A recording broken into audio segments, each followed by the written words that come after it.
ఇవ్వగలరు? ఈ వైరస్ని ఎదిరించి పోరాడే యాంటీబాడీని మేము కనిపెట్టామంటే 72 గంటల్లో ఆ మందును తయారు చేసి పేషెంట్స్కి ఇవ్వచ్చు. కానీ ఆ వైరస్ని చంపగల కెమికల్ని కనిపెట్టడానికి ఎంతకాలం పడుతుందో తెలియదు.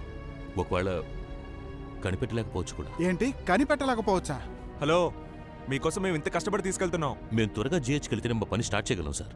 బుగులే పడుకుని కోయంబత్తూరు మన కోట, మేటుపాలెం దాటంగానే మన వాళ్ళు 200 మంది వస్తారు. మనందరినీ సేఫ్గా జీహెచ్కి తీసుకుపోతారు. వాళ్ళందరూ మన కార్యకర్తలే, మన కోసం ప్రాణాలే ఇస్తారు. ఏమంటావమ్మా? తొందరపడి ప్రామిస్ చేయకండి సార్. వాళ్ళు హెల్ప్ చేసేటప్పుడు నిజంగానే వాళ్ళ ప్రాణాలు ఇవ్వాల్సిన పరిస్థితి రావచ్చు.